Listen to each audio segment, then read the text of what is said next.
Your opponent only shakes your hand before the game's about to start if they have the mana accelerant. It was letting go. Trust me, there's wouldn't be any handshakes. Pillar flame on the He only Pilgrim. shakes back if he has the pillar Right, yeah. for the Pilgrim. So let's have a good game. yeah.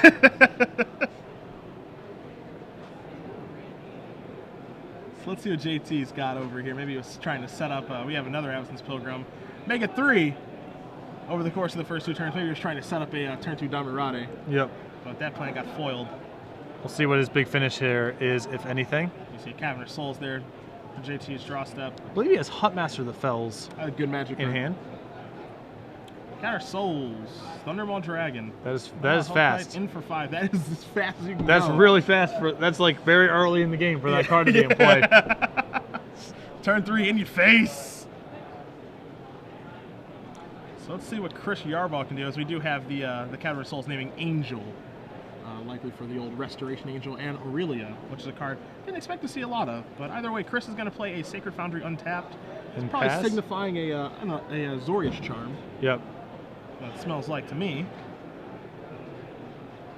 Certainly going to need one with this dragon given the beatdowns. Now, of course, JT Hendricks is ahead on the board right now, so you're probably wondering how many Supreme Verdicts there are. Maybe perhaps Terminus, Damian Sandow's finisher, but there are only 2. 2 copies of Supreme Verdict. That's it. Did you see the Thundermaw get put back because of the Zorius Charm? Avacyn's Pilgrim deals 1. Stomping Ground comes into play untapped. And what do we got? Ah, the old Thragtusk. Yep. Pushing JT up to 23. And just no reprieve for Chris from these beatdowns.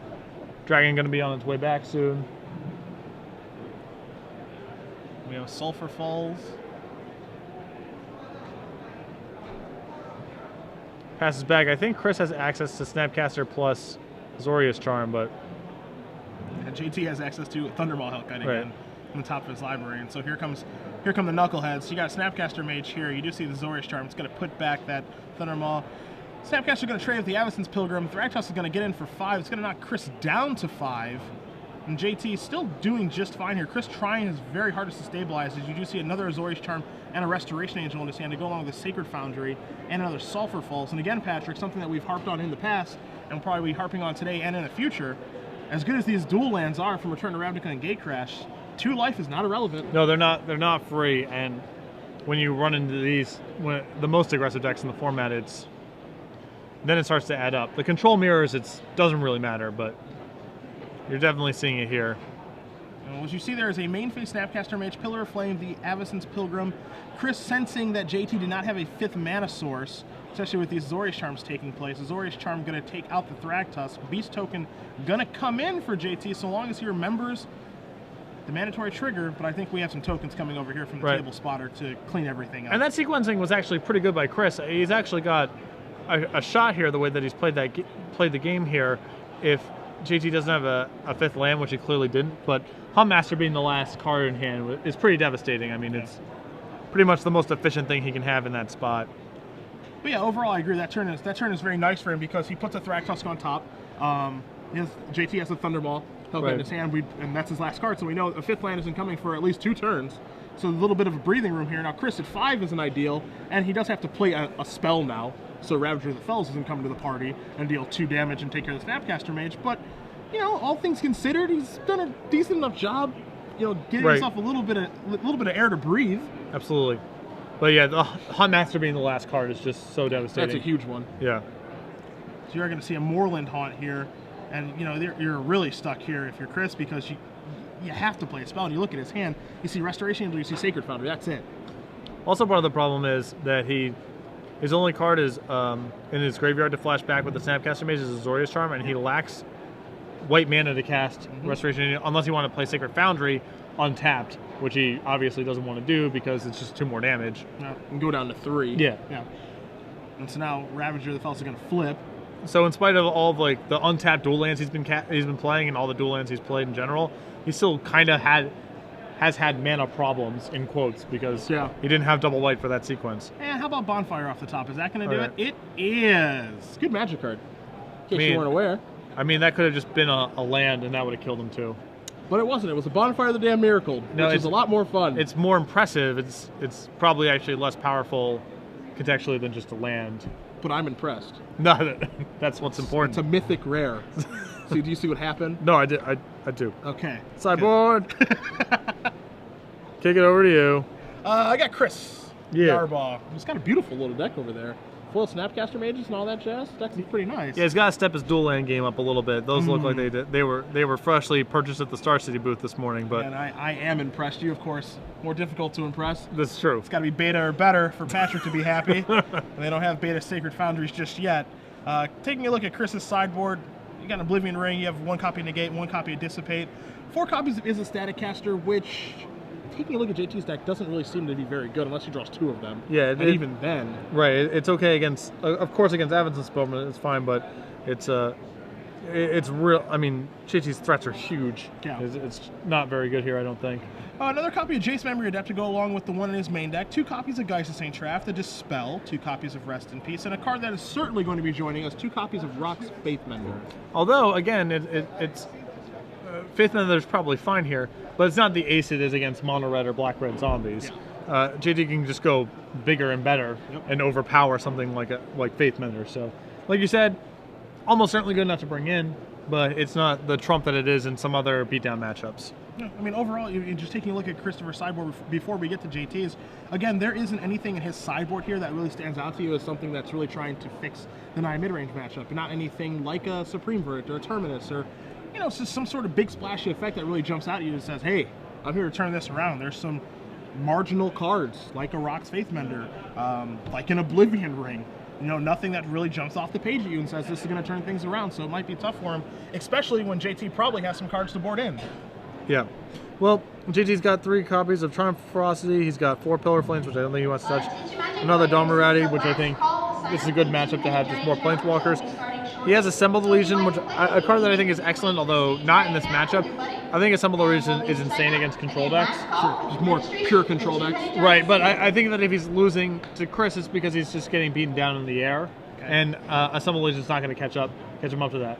It is possibly a hedge against Supreme Verdict if he's worried about that card coming in, as that card appears in some blue, white, red, mid-range, main decks, and sideboards.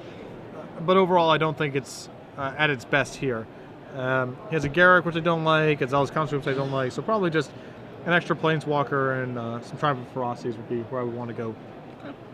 He's got these interesting effects that he can sideboard in that aren't creatures, you know, that are difficult to interact with, especially for this particular deck. You know, when you don't find, you know, a disenchant type effect, you have 1 Oblivion Ring. So a card like Triumph of Ferocity can spiral out of control very quickly. Same with Domerati as well. Those are hard cards for Christopher's deck to be able to deal with. Yeah. Especially when you can cast them on turn 2. Yeah, super fast, yeah. Either way, it looks like Chris is going to take a mulligan, as is JT, so both players are going to be starting on at least 6 cards here. A lot of Naya mid-range in the room, it feels like, today. Yeah, it's a deck that was already good and then can easily incorporate an exciting new Planeswalker. Mana gets a little better with some dual lands. There's just new creatures to be playing, so the combination of... It's a deck that was good before. A lot of the expensive cards that are in it you probably already own because this was already a deck. And then there's some new content that you can incorporate.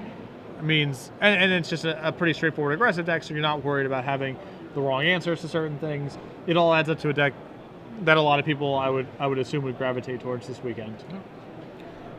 Quick little update for you guys on the Twitter sphere. Billy Moreno tweeting at us from home saying that Waffle House is the worst and that Patrick and I should be ashamed of ourselves. If you'd like to join in the conversation like Billy apparently has, feel free. Tweet at us, SCG Live, hashtag SCGATL for Atlanta.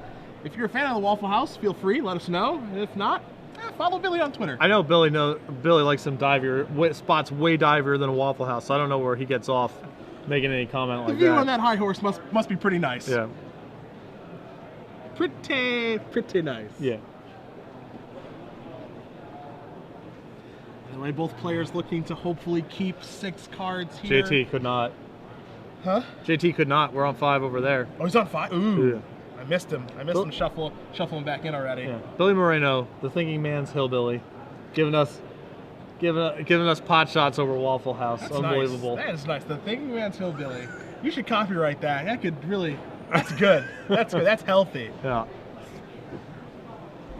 Be a shame if we found that found its way to R&D. All right, 5 of them. All right. Looks like a sarcastic thumbs up, but a thumbs up nonetheless. And we're underway. Sacred Foundry here for Chris. See, no handshake. JT.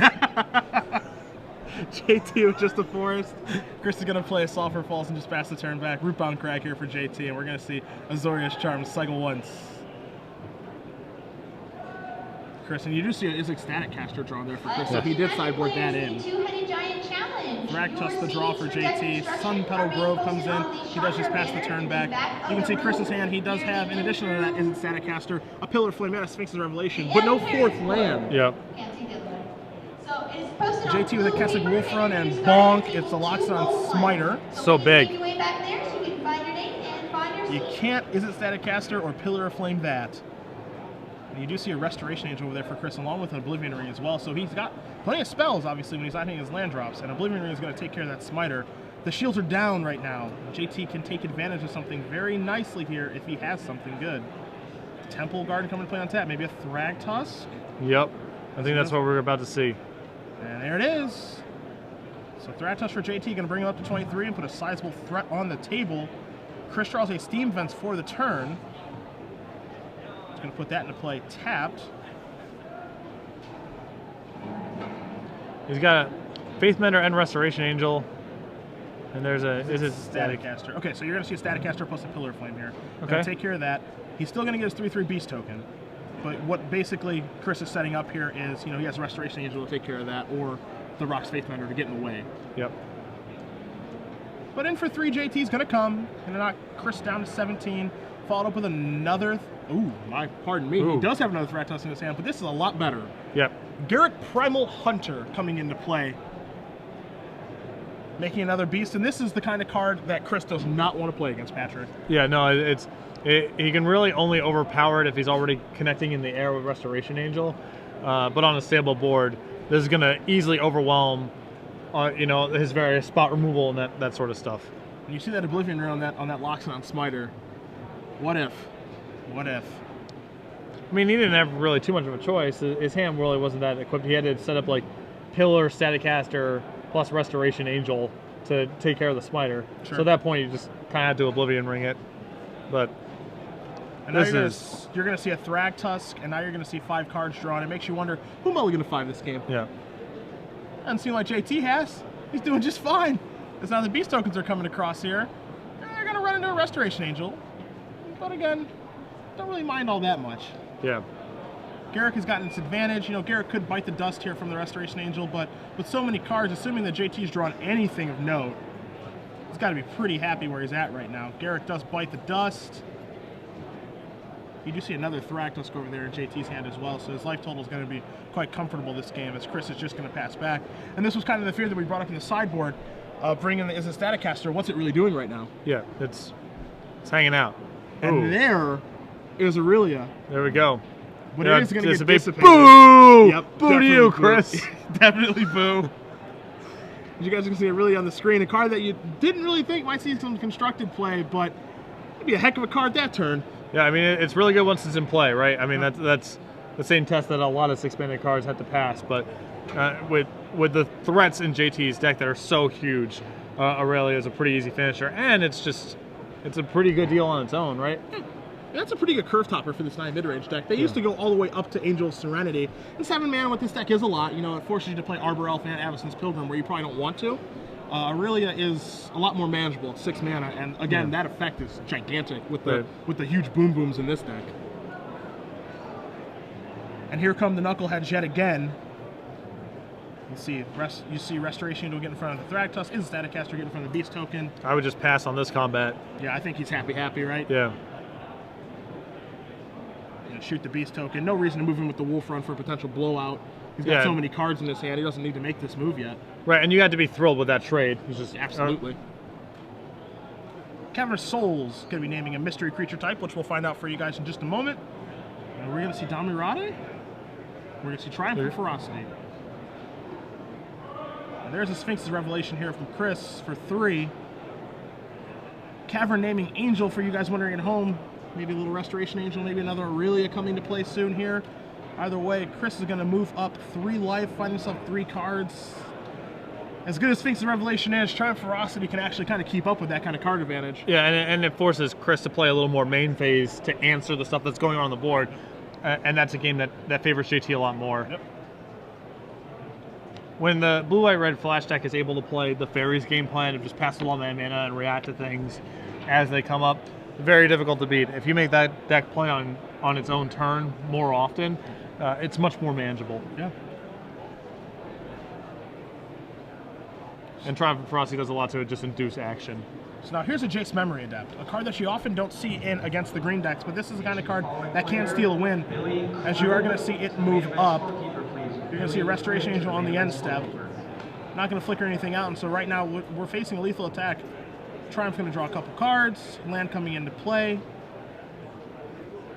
And assuming that light tool is correct, you see Thundermaw Hellkite. Sure, just that'll get you closer. Just in case there's a unsummon or something hanging out. Magic players, if you signed up for standard And box, no unsummon, just a permanent pickup. Yep. That's all that is. JT Hendricks, mulligan to 5, no problem. Yeah, win it, mulligan to 5, win with 8 cards in hand. Yeah, 2-0 in decisive Easy. fashion with the Naya mid-range deck, just dismantling the blue-red mid-range deck. Yeah, I wasn't a huge fan of the way that Christopher's deck was set up for the matchup. Yeah.